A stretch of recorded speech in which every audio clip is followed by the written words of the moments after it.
Hello, my name is Les Brown, Mrs. Mamie Brown's baby boy, and I want to thank you so much for joining us. You know, at this particular time, I want you to, first of all, pat yourself on the back and take the time to thank yourself for becoming involved in a process for looking at your life. If there's ever time that we need to begin to stop and think and assess ourselves, that time is now. When you begin to look at the foreclosure rate that's going on in the country and the foreclosures and the bankruptcies, and in addition to that, the violence and people losing their jobs and the level of uncertainty and fear that people are feeling. And I think there's a level of stress in the air unlike anything we've ever felt before.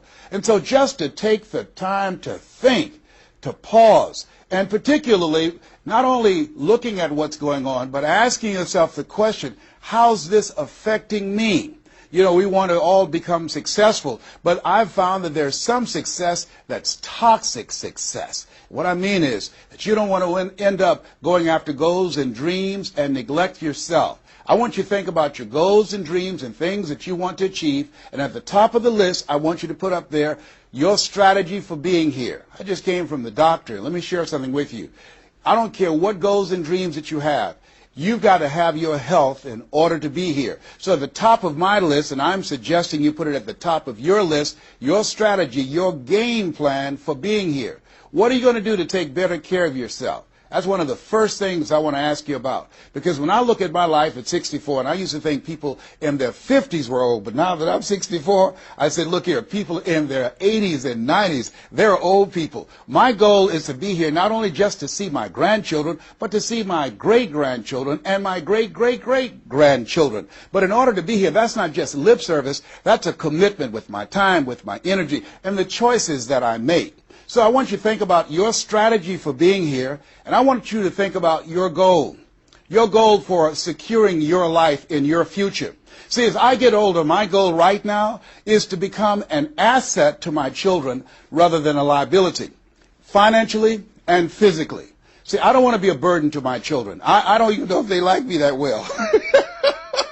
I love my mama. My goal and dream was to take care of my mother. I did that. I brought her home. I took care of her until she's 89. But children, they're different today. These are different type of people up in here. You don't know what this generation might do. Now, I know they say, Dad, we love you, but I really, really want to stay in good shape and take care of myself because I don't want to be around the house and my kids saying, look here, who's going to take care of him today? All he's doing is sitting around talking to himself, talking about, yes, I can, and yes, I will, talking out of his head. No, I don't want that kind of party for me. My goal and objective is to die young at an old age. So I have a game plan. I don't like to eat vegetables all the time, but now I feel like a silly wabbit. Why? Because I realize at this stage of my life, I've got to eat more vegetables, I've got to get more rest, I've got to drink more juices, and I've got to do all of the things that make the healthy choices that will say to my body, Les, you plan to be here, I see that you're serious, so I'm going to take care of you.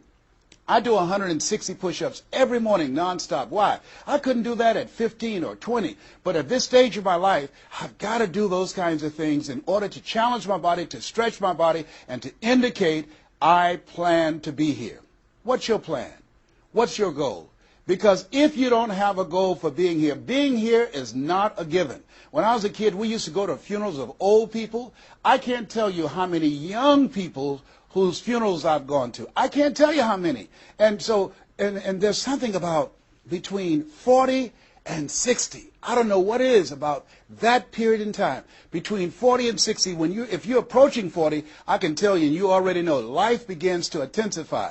Things happen to you, and things happen to people you care about. Between 40 and 60, if you can make it through that period, you can take a deep breath, because most people don't make 60. Most people don't. And why? And I think it's because people just take it for granted that they're going to be here. So I want to share with you some goals and strategies as you think about your goals. I want you to visualize yourself having optimal health.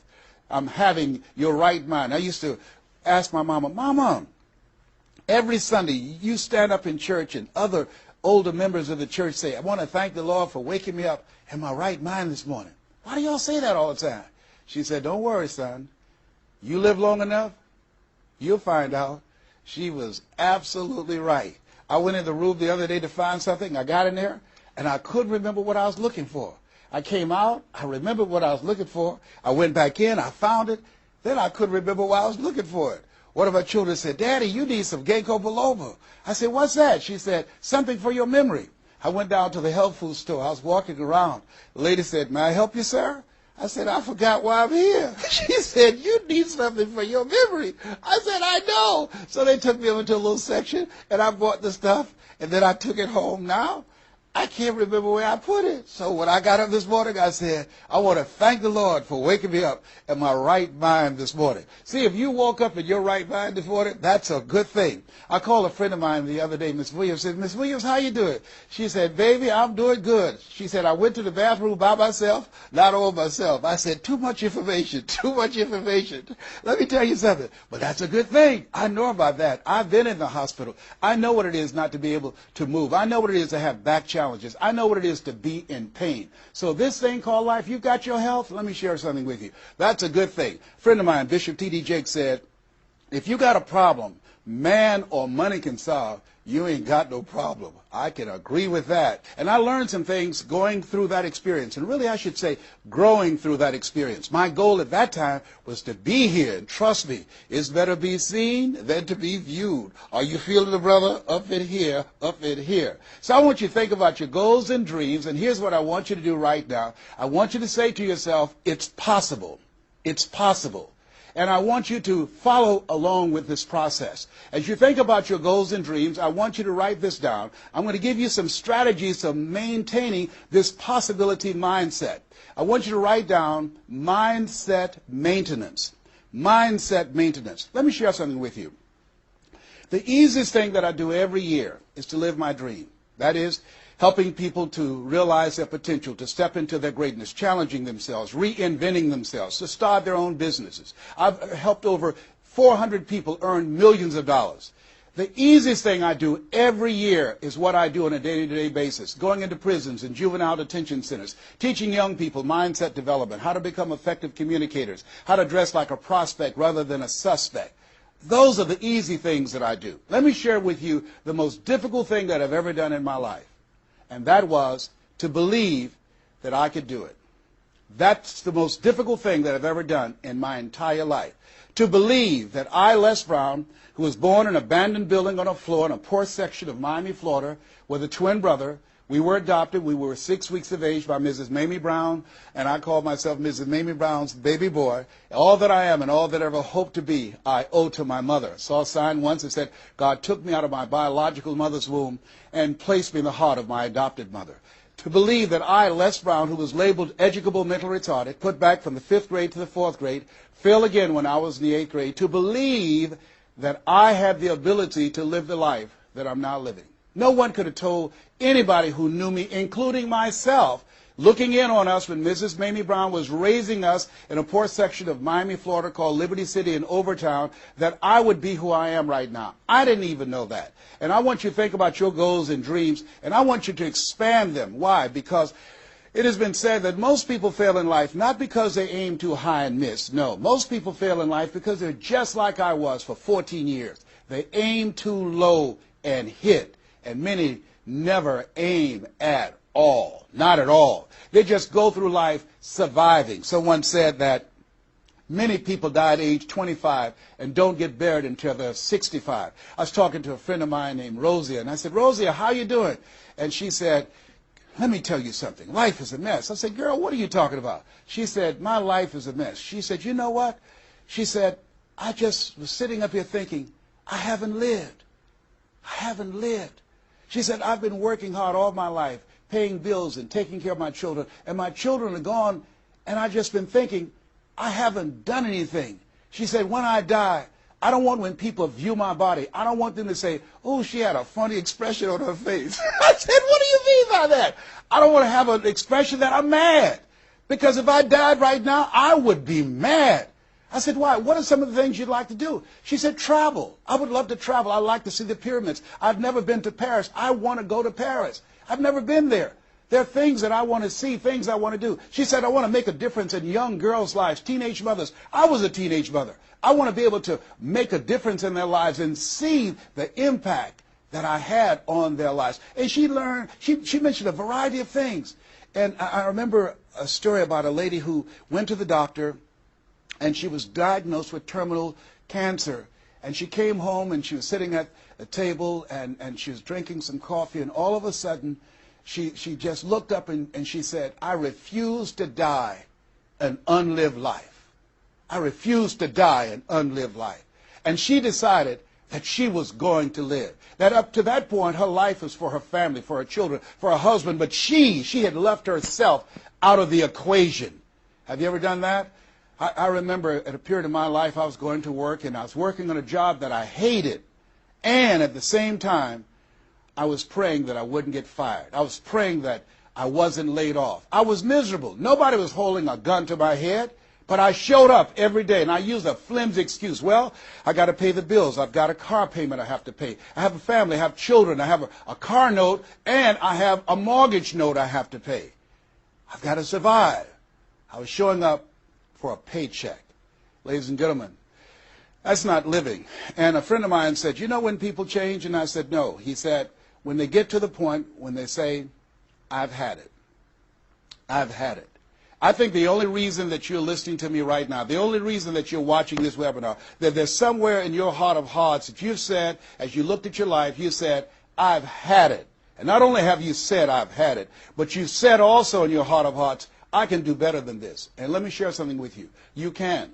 Because if anybody told me, and I'm going to share some things with you that I've done, not for the purpose to impress you, but to impress upon you what the possibilities are when you work on your mind and have mindset development. Because I've found that how people live their lives is a result of their state of mind. It has been said, you don't get in life what you want, you get in life what you are.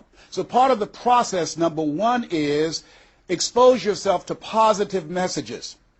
See, what I'm doing right now, I'm distracting the story that's going on in your head right now. How you live your life, how I live my life, how all of us live our lives is a result of the story we believe about ourselves. And most of us are born into stories. I was born into a story where we were poor, but we didn't know it. I didn't know we were poor until I got on a bus with my mother going to do domestic work on Miami Beach. And when we crossed the Venetian Causeway and I saw those big, beautiful hotels, and I was in the homes with my mother making up beds and cleaning, and we ate the food left over from the families that she cooked for. And we wore the hand-me-down clothes of the children that she kept. And I kept saying, "Mama, what is it, boy?" As we got ready to pack up to go back home and to Overtown and Liberty City and all the poverty and filth and the violence there, I was saying, "Why can't we stay here? Why can't we stay here?" She said, "Leslie, we can't." "Why?" "Because we can." "Why, Mama? Why can't we?" She said, "It's just the way it is. Now shut up." And I kept saying to myself, why is that the way that it is? And I guess I was okay for Wesley and Margaret Ann and Leonard and Angelo and Sharon and Linda, but it wasn't okay for me. I was curious. I wanted to live like Mr. Sidursky lived. I wanted the big car that he had. I wanted that big home that he had. We lived in a 2-bedroom apartment. It was 7 of us, plus Mama. He had a big mansion, just 3 of them, 10,000 square feet. I said, "Mama, what is it, Leslie? One day, I want to buy you something just like this." My brothers and sisters, when we were on the bus going back, they were just engaged in playful things. I was thinking and dreaming. Mama didn't understand why I was thinking like that, because I'd been exposed to positive messages. I had to take care of Mr. Sidursky. I had to shine his shoes and clean his office. And every day when he was listening to motivational messages, I was hearing those things too. Earl Nightingale, we become what we think about. All of us are self-made, but only the successful will admit it. In order to be successful, you must be willing to do the things today others won't do in order to have the things tomorrow others won't have. Your mind is a machine. You must program yourself for success. Wow. When I heard those words, I said, wait a minute. I could program my mind for success. I can program my mind for wealth. You can too. Trust me. I've earned over $55 million in the last 28 years. Anybody told me that I would be doing what I'm doing right now? I spoke recently in Sweden. They paid me 40,000 euro for an hour's speech. I had no idea that this Les Brown that you now see have the ability to do that. I used to work for the Miami Sanitation Department as a garbage collector. I used to be a janitor. I used to do door-to-door sales. I used to work for Sears in Miami on Biscayne Boulevard. I had no idea this Les Brown that you now see had the ability one day to give lectures at Harvard or Yale or Dartmouth University. I had no idea that this Les Brown existed. I don't tell you that to impress you, but to impress upon you. There is more in you. Simba, there's more in you than you have been expressing. All of us have seen Lion King, some great symbols in there. And I say to you, there's more in you right now than's represented in your bank account. There's more in you right now that's being reflected by your life right now. Your life is not a true reflection of your potential. You have greatness within you. You have the ability to do more than you can ever begin to imagine. There's a reason that my favorite book says, as a man thinketh, so is he. And as he continues to think, so he remains. In order for us to begin to break into that level of greatness that we have within ourselves, you have to make a conscious choice every day to expose your mind to positive messages. So I put myself on a regimen. I do this every day, and I suggest that you do it. Write this down. Number one, listen to motivational messages every day. If you have Choosing Your Future, a set of tapes, the CDs that we produce, or Creating Your Greatest Life, I guarantee you, if you do what I'm sharing with you right now, for 6 straight months, every day your life will never be the same again.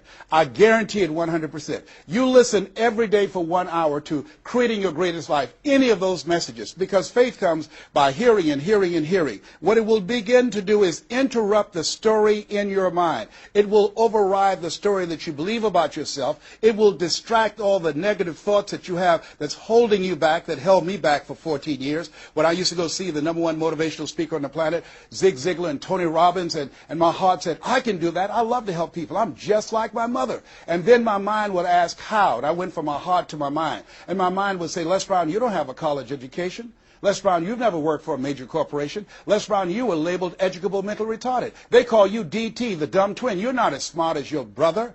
Have you ever thought about something you wanted to do and you convinced yourself that you couldn't do it? See, sometimes we need to have some external voices. And so by listening to motivational messages, that began to override the negative thoughts that I had about myself in my mind. And it gave me a new story and empowered me and gave me a vision of myself beyond my circumstances and mental conditioning and started me to writing a new chapter in my life.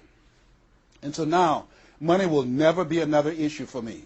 And that was an issue for most of my life because I didn't know what I didn't know and I thought I knew. So one you have to do is that you have to have a mindset development strategy where you are deliberately taking an hour every day listening to a motivational message. Every day. Here's something else. Read 10 to 15 pages of something positive every day. Why? And read it with conviction and stay focused. 10 to 15 pages every day. This is 7 days a week? Absolutely. Absolutely. Every day, McDonald's know that you know where they are.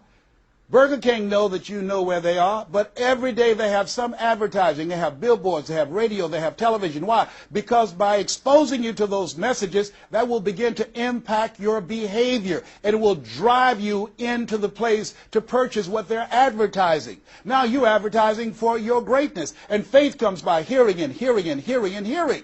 So you want to listen to positive messages every day. You do this, I'm telling you, your life will never be the same again. And read 10 to 15 pages of something positive every day. I read 2 to 3 books a week.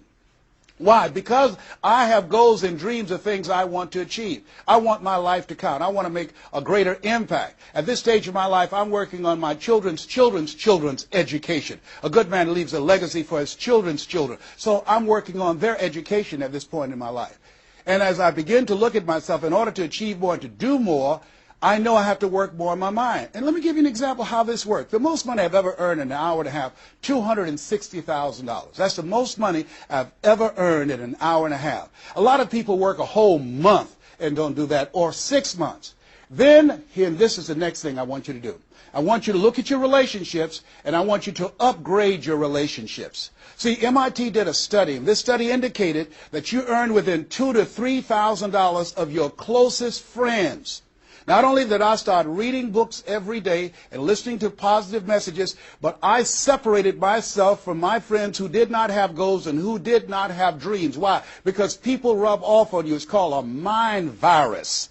You earn within $2,000 to $3,000 of your closest friends. So when you upgrade your relationships, you got to ask yourself the question, who is it that I need to associate with, that I can learn from, that I can grow mentally, emotionally, spiritually, and financially? By aligning myself with another person that I can learn from. And Dr. Dennis Kimbrough said, if you're the smartest one in your group, you need to get a new group. Whoa, think about that. I was the smartest one in my group. And then one person called me who had been admiring me for years and said, Les, I want you to coach me and my trainers on how to tell a story and create value for an audience. And I want to share with you some things. I want to teach you some things, old man. I said, is that right? He said, yes. You always say you're never too old to learn and you're never too young to teach. I want to teach you some things. I said, okay, I'm open to that. Now, let me share this with you. He blew my mind. The most money, as I mentioned to you, I've ever earned, speaking to over 8,000 people in Salt Lake City, Utah, $260,000. I did an event with this individual, just over 500 people, because of what I learned from him, because I upgraded my relationships. I earned over $410,000 in an hour and a half. I was excited, but I was also depressed, because I've been speaking for 28 years. And I started thinking about all the money that I left on the table, all the hotels and plane rides, all of the audiences I spoke to, all of the money that I missed out on because I didn't know that I didn't know, and I thought I knew. I was a big fish in a small pond. I can't tell you, if you don't get anything else, you have to look at your relationships and you've got to ask yourself the question, what is this relationship doing to me? And I mean in every area of your life. When the doctor looked at me and said, you have cancer. Cancer is the most feared word in 7 different languages. One of the first things I had to do, I found out who had cancer at some point in time or was living with cancer and conquered it. I surrounded myself with people who had done what I wanted to do, who were winning at the game. See, it's very important, every area of your life. If you want to improve your health, start hanging around healthy people. They did a 30-year study and said that the reason that most people are obese, it's a mind virus. Listen to what they said. A mind virus is communicated mind to mind. That if you have a friend that's fat or you marry somebody that's obese, you have a 41% to up to 161% of becoming obese yourself. Even if they live in another state. Whoa, why? Because birds of a feather flock together. Never forget, a high school teacher, Mr. Leroy Washington, said, Mr. Brown, if you run around with 9 broke people, I guarantee you, you'll become number 10. Whoa. Think about that. Part of your mindset development, not only listening, not only reading, but you have got to look at your relationships, upgrade your relationships, and continue to evaluate them and make sure they're an asset to you and not a liability. My son John Leslie is a motivational speaker. He has a saying, who should you count on and who should you count out? See, there's some relationships that can start out real positive, and then sometimes we outgrow people. Has that ever happened to you? Have you ever outgrown someone? Somebody you used to be close to, used to be your bosom buddy, and then you haven't been together for a time, and then when you get together, you have absolutely nothing in common. Sometimes that happens with family members. My twin brother, it's a strained conversation because he's talking about, Les, did you hear who died? No, I don't get up reading the obituary column. I'm glad my name is not there. Hello, I don't care. I'm focusing on living. Our conversations are so different. Isn't it interesting how you could be raised in the same family, same circumstances, by the same parents and end up dramatically different? It's called life. Here's the other thing that's very important. Write down the goals that you want to achieve. Write them down. Put them on a 3x5 card.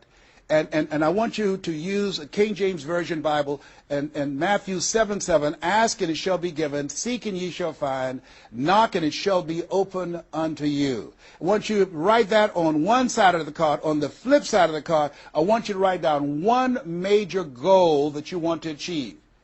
And you want to read that 3 times a day. 3 times a day. What are you doing? You're hypnotizing yourself. And you're dehypnotizing yourself. What you're doing is you are dispelling the myths and all of the spells that you're living under. I think that a poverty mindset is a spell.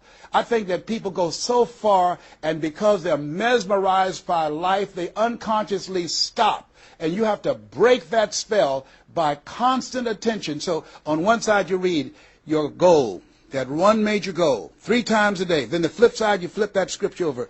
Ask and it shall be given. Seek and ye shall find. Knock and it shall be given unto you. As you read that every day, 3 times a day, I can tell you, amazing things, breakthroughs will happen for you. Now, we're going to take a break right now, and I want you to take the time to think about this one thing. What is it that you're going to do differently? Because in order to do something you've never done, you've got to become someone you've never been. You've got to be willing to give up who you have been to give birth to who you can become. I want you to take the time and write down one radical change that you're going to make about you, and you know if you do that, your life will never be the same again. This is Mrs. Mamie Brown's baby boy, Les Brown. We're going to take a break right now, and we'll be right back.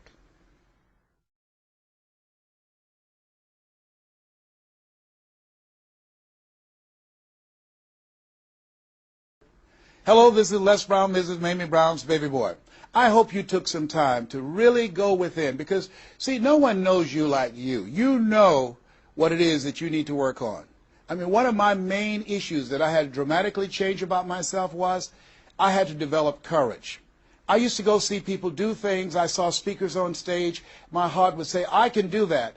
But I didn't have the courage to stand up for myself. For 14 years, I procrastinated. For 14 years, I kept myself as a spectator sitting on the sidelines. And then I saw a speaker, and he was so boring, the room was as quiet as a graveyard between funerals. And I said, whoa, if he can do it, I know I can do it. And because I saw what he did, and his brother-in-law was sitting next to me, and he said, you ought to be that boring and earn the kind of money he earned. I said, how much did they pay him? He said, $5,000. I said, $5,000? He's only been talking for about 45 minutes or an hour. He says, that's how much they make. Now, I wasn't earning $5,000 a month. I said, wait a minute. If he can do that, I know I can do that. Have you ever done that before? He gave me courage. And so at that moment, now that was a decision. I didn't have to have his example of somebody that was less talented than I was to give me the courage. I should have had the courage to stand up myself, to believe in my own stuff. But the truth of the matter is, I didn't. And I can't unscramble those eggs. I cannot pull those years back. I cannot recapture those 14 years. Maybe, that's why my favorite book says, forgetting those things which are behind, reaching forth unto those things which are before. And press toward the call of your higher calling. Press toward that mark of your higher calling. And that's what I do. That's what I do every day. I have to continue to work up the courage. I remember going in to do a presentation before a group of educators. I was the only one there without a college degree. And I had to talk to myself. I went into the bathroom and I said, Les Brown, let me tell you something. What do you care about the fact they have MBAs and PhDs? That only means pile high and deep to you, and not any disrespect for credentials. They're very important. But I had to get myself together. Hey, look here, you can't go in there worrying about what they have. Just bring what you have. You got 7 children you got to take care of. You got a mother you have to take care of. And you have something to say. You have some talent. You have some abilities. You've got to believe in yourself. You've got to stand up. You can't punk out now. You can't fold now. See, sometimes you have to talk to yourself. It might be the most intelligent conversation you will ever have, talking to yourself. So that radical change, it doesn't happen overnight. You can make the decision, but you've got to stay on top of yourself every day to come from and live your life from a place of power, courage, and faith, as opposed to being a volunteer victim, as most people are, volunteer victims. Here's something else. Get an accountability partner. Get someone that's like you, a like-minded, like-hearted person that you have similar goals and dreams, and you hold each other accountable, and you talk with each other on a regular basis. And if you can, join a mastermind group of other supportive mindsets of individuals who are working to improve themselves, who are stretching and challenging themselves. And here's something else, a worthwhile investment. Find yourself a coach. Find someone in your industry, find someone in your area of interest that you can invest in yourself and have an accountability coach. I have a coach. I spend over $100,000 a year on my personal growth and development on my coach. Why, Les? You're Les Brown. You were selected one of the top 5 speakers in the world. You got the highest award from Toastmasters International and the National Speakers Association. You're one of the highest paid speakers in the world. Why would you need a coach?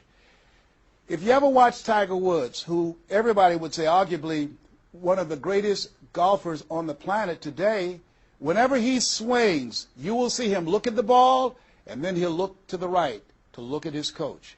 If Tiger Woods needs a coach, what do you need? What do I need? Here's something I can tell you that I know. You can't see the picture when you're in the frame. You can't see the picture when you're in the frame. Most people fail because they don't know that they don't know, and they think they know. Einstein said, the thinking that has brought me this far has created some problems that this thinking can't solve. See, what got you where you are right now? Your best thinking has produced the level of money that you have, your level of accomplishment, the growth of your business, or the lack of. Your best thinking has produced that. Own that. Face that. And get some help. One of the things I teach, ask for help. Not because you're weak, but because you want to remain strong. And ask for help. And don't stop until you get it. And so take the time and find someone that can coach you. Find someone that will have the courage to tell you what you need to hear and not what you want to hear.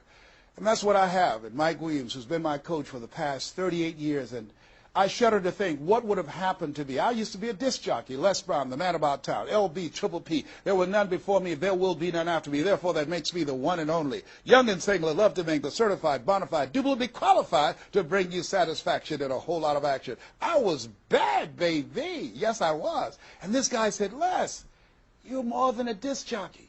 What are you talking about? Man, if you can entertain people and don't see them, if you can reach people, Les, through this microphone and you can't see them, what can you do if you could see them? If you can entertain them, you can educate them. You can empower them.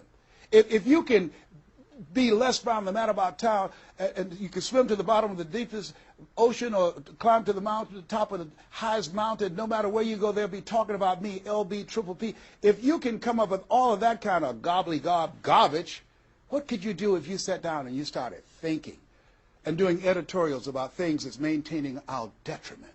What could you do to inspire people to register to vote? What could you do to begin to impact public policy? You've got to get a larger vision of yourself. I said, Mike, I never thought about myself in that way. See, has anybody ever seen something for you that you didn't see it for yourself?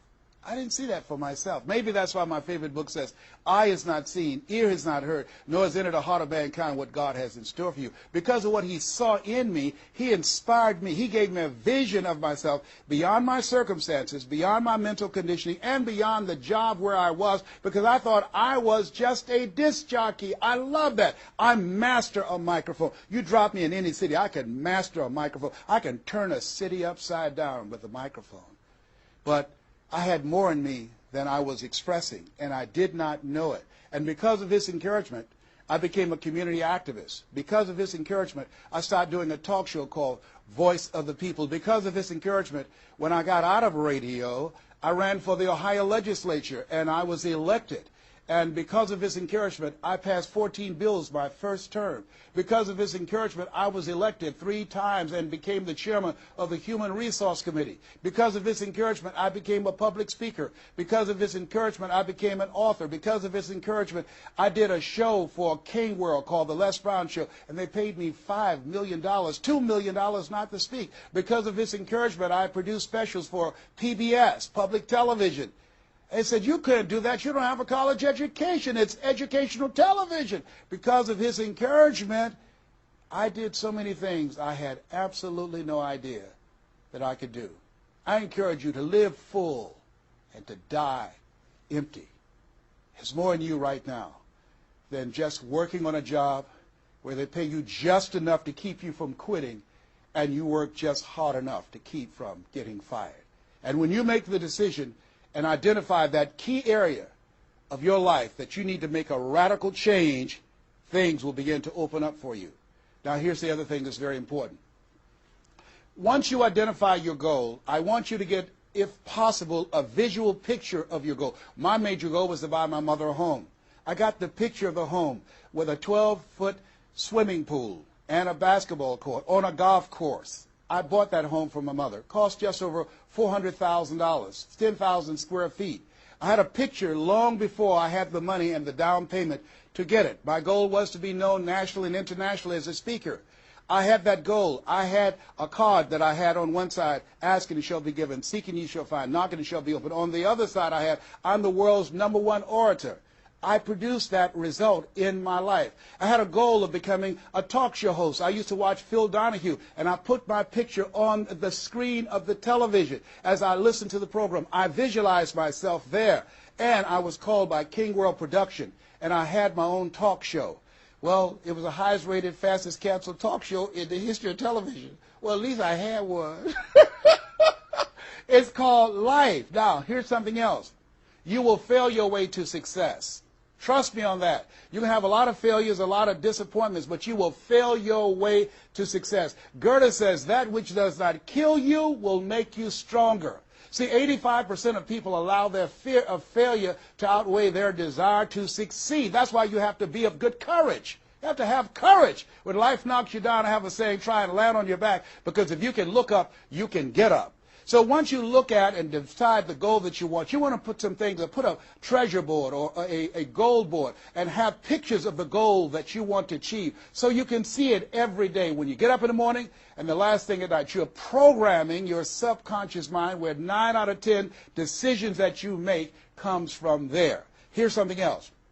Not only do you want a physical picture that you can see every day to remind you to keep you on course, but the other thing that's very important in achieving your goals, writing your goals down in detail and having 7 action steps that you take every day.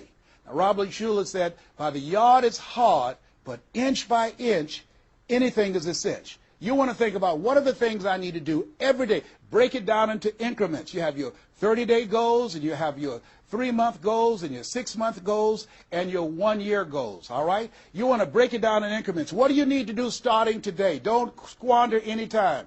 There goes a second. There goes another second. There goes another second. And all the power in the world can't bring it back. So what are 7 things that you can do starting today? And then once you do those 7 things, then you work on all the other stuff. But what are the 7 most important steps that you can take that can move you in the direction of your goal? And when I decided to become a speaker, I started memorizing quotes every day. That was one of the goals I had, to memorize quotes. I have probably over 400 to 500 quotes and statistics in my head in all kind of areas. I've spoken at the National Convention for real estate conventions, RE/MAX. I've spoken for doctors and lawyers. I trained over 5,000 doctors last year, teaching doctors how to communicate with their patients to increase their taking of their hypertension medication, to increase their compliance from 30%. I was paid $640,000 in 1 month, Monday through Thursday, 30 minutes a day. A lot of people work a whole year and don't do that. I don't tell you that to impress you, but to impress upon you. You've got greatness in you. You can do more than you can ever begin to imagine. I had no idea this Les Brown UC existed. I had no idea. And the reason that you're watching me now is because you know in your heart of hearts that you can do what I've done and even more. And so as you begin to think about that, think about writing your goals down, listening to motivational messages, changing your relationships, upgrading your relationships, thinking about 7 things you need to do every day, some radical change you need to make in you. There's an old African proverb that says, if there's no enemy within, the enemy outside can do us no harm. Here's something else that's very, very important. As we talked about having a personal coach, the next thing that's important about reaching your goals is this. What is it as you look in your past that's affecting you right now? I saw a movie called Magnolia, a powerful line in that movie. And the movie said, we might be through with our past, but our past is not through with us. Whoa. Let me share something with you I realize about myself.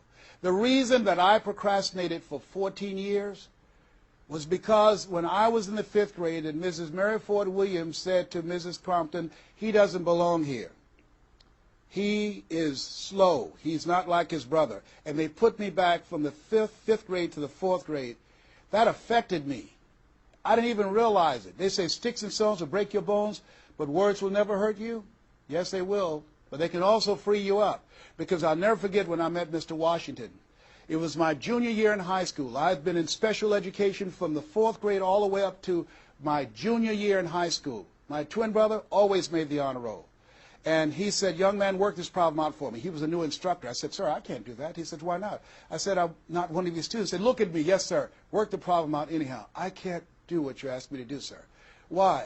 Sir, because I'm educable, mentally retarded. And the students erupted in laughter. They said, hey, he's DT. He said, what's that? He's the dumb twin. He's not Wesley. That's Leslie. And he came from behind his desk and he said, don't ever say that again. Someone's opinion of you does not have to become your reality.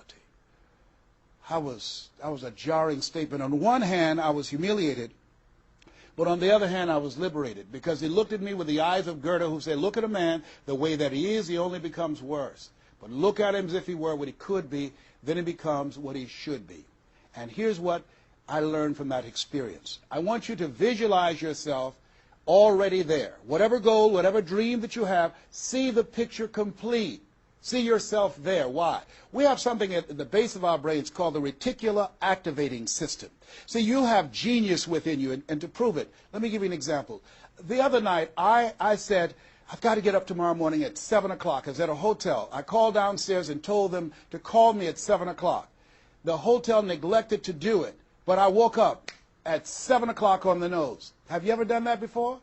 How did you know when to get up? Hey, that subconscious mind.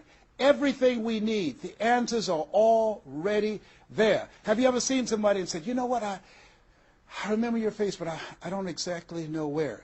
And then later on you say, hey, I know where I saw you, and it came. What happened? The conscious mind sent that thought to the subconscious mind, and it pulled that information up and gave it to you. Now, when you begin to hold the vision of what it is you want to achieve, you stimulate what is called the reticular activating system. It's a network like group of cells at the base of your brain. Let me share with you how it works. Have you ever purchased a car? No one goes to buy a car that has the same color that everyone else has. Has that ever happened to you before? But then once you buy the car and you drive it off the lot, you start seeing it everywhere. Say, hey, where did this come from? Let me tell you what happened. You made an investment. And because you made an investment, that piqued your awareness, that stimulated your reticular activating system. Another case in point. I was at a party with a friend of mine, and we were dancing, and music was blasting. And she said, wait a minute, my son is crying, he's at the door. I said, your son's not at the door, because even if he were, you wouldn't be able to hear him. And she stopped, went to the door, opened the door, and there her 4-year-old son was at the door. How did she hear it and I didn't hear it and the other people dancing? It wasn't our child. It was her child. Her reticular activating system picked up his whimpering sound.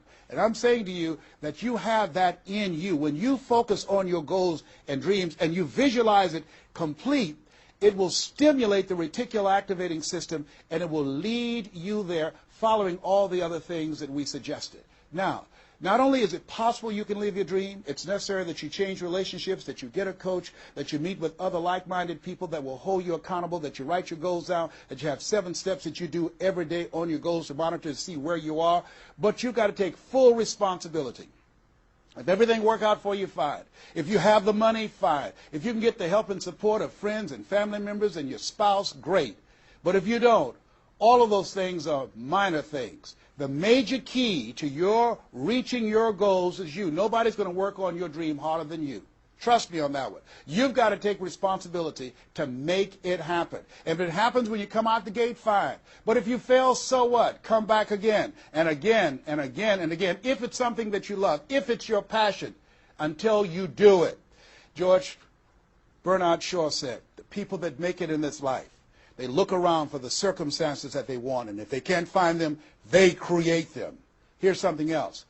It's hard. When I bought the first home for my mother, and I didn't do a title search, and a guy sued me, and I had to move out from the big, beautiful home I bought her to a roach-infested home I moved her out of. And the neighbors came out and said, "Mamie, y'all back?" "Yes, what happened?" "My boy lost a house. He didn't do a title search. And we had to get out. They foreclosed on the house. He didn't have the $50,000 to pay the guy who put a lien on the property." It was devastating. But let me tell you something. It was worth it. Because I came back. 90 days later, I got a bigger and better house. 90 days later, I stayed focused on the goal. And that's the thing that you want to do. Stay focused on your goal. Keep the main thing the main thing. You're going to have distractions. That's a part of the process. It's not there to stop you. It's only there to challenge you. You want to grow through it. You know, I think it was Robert Schuller who said, "Tough times never last, but tough people do." Keep the main thing the main thing. You going through hell? Don't stop. Keep moving. Keep on moving. Don't stop to talk about it. Keep moving. That's the name of the game. Keep on swinging. One of my favorite movies is Cool Hand Luke and Paul Newman. I don't know if you've ever seen the movie, but there's a scene where Cool Hand Luke is fighting a guy, big dude, just kept knocking him down. Bam! That kept on knocking him down. Cool Hand would get up, he'd knock him down. Bam! And pretty soon the guys would feel inside and say, "Stay down, Cool Hand, stay down." Cool Hand Luke would get back up again. Guy would knock him down. Bam! The guy would say, "Stay down, man, stay down." Cool Hand would get back up again. The guy would knock him down. Bam! And after a while, the guy got tired of knocking Cool Hand down. And Cool Hand stood up. Everybody had walked away, and he was still swinging in the wind. Swinging. Nobody was there but him. That's who I am. Cool Hand Luke. That's who you want to be. Cool Hand Luke. You keep on swinging, and the universe will yield to you. It will dispatch angels to come rescue you and say, "Back off. Give him what he wants. Give her what she wants. Let's go find a wimp today." That's the way life is. It's hard, but it's worth it. What will make it worth it for you? Nietzsche said, if you know the why for living, you can endure almost anyhow. I want you to take the time and write down 12 reasons on why you won't fail. Because when the tough times come, and they're going to come, when life hits you on the blind side, and that's going to happen, your children start going crazy, or someone you thought you'd be married to for the rest of your life, like I went through, and they decide they want a divorce, called life. What is it that can keep you going? Your reasons will be your rod and staff to comfort you, to take you through that process. I can tell you it's possible. You can live your dreams. It's necessary that you surround yourself with people you can learn from and grow from, that you write your goals down, you work on them every day, that you have a made-up mind, I am going to make it. It's necessary that you constantly work on yourself, reading positive material, listening to positive material, going to seminars and workshops, investing in yourself, getting a coach. And it's you. You've got to take personal responsibility to make it happen. Don't see yourself as a victim. And it's hard. It's hard. Changing your life is hard. Getting up, working when you're in pain is hard. It's hard. It's hard. Working when you are trying to make something happen for you and the family, and you go home and you're facing a living hell where you need to refuel and replenish yourself mentally and emotionally and spiritually, and you got a battle in your home base. It's hard to keep your spirit up. It's hard. And people don't see the vision. They don't believe in you. They say, "Oh, you can count on me," and they're not there. They just lied. They're only there when they need you. It's hard. I can tell you, it's worth it. The sacrifice that you have to make, I can tell you from my experience, it's worth it. So take the time to write down, what are those 12 reasons of why you won't give up? What is it that will make it worth it for you? And once you find that, you will create some momentum in your life, and then it's done. It's done. Stick a fork in it. It's done. Here's something I want you to keep in mind. Life is a fight for territory. It's a fight for territory. And once you stop fighting for what you want, what you don't want will automatically take over. I want you to read that. I want you to memorize that. I want you to put it someplace where you can see it. I want you to keep that in mind. Life is a fight for territory. And once you stop fighting for what you want, what you don't want will automatically take over. Once you stop fighting for financial freedom, I am cancer-free, I'm debt-free, and I'm drama-free. I have the faith to call forth those things that be not as though they were. I'm fighting for my peace of mind. I'm fighting for my freedom. I'm fighting for my children's children's children. I'm fighting to create a brighter tomorrow. I'm fighting to make a difference in life. I'm fighting to make my print, to leave my mark.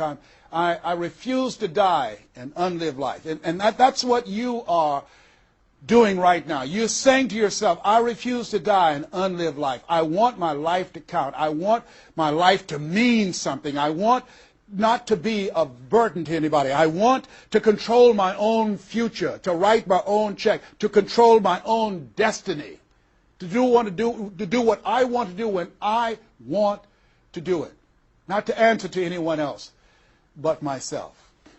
You have it like that. The only reason you're watching me is because we're cut from the same cloth. We're branches of the same tree. The only reason you take the time to invest in your time, your money, and your energy to just stay here and focus right now, because you feel me in your heart. Where your heart is, there your treasure is also. As a man thinketh in his heart, so is he. And I say to you, keep in mind what I said. Life is a fight for territory. And once you stop fighting for what you want, what you don't want will automatically take over. Jim Rohn said something I love. He said, when the end comes for you, let it find you conquering a new mountain, not sliding down an old one. No. Life is too short and unpredictable, as Helen Keller would say. Eat the dessert first. Don't let it find you sliding down the same mountain. I don't know what your goals are. I don't know what your dreams are. Here's what I know about you. You have greatness within you. Here's what I know about you, and I don't even know you, but based upon my own experience, you were chosen on purpose for a purpose. 1 out of 400 million sperm. You have greatness within you, but greatness is a choice. It's not your destiny. It's a choice that you have to make every day. Choose ye this day whom ye shall serve. The mediocre part of yourself or the greatness that you were chosen for. This has been Mrs. Mamie Brown's Baby Boy. I hope you've gotten some value out of this. It's been a plum-pleasing pleasure as well as a privilege. God bless you. God bless your dream. And God bless the greatness that is in you. The world needs you, and we need you now. And so it is.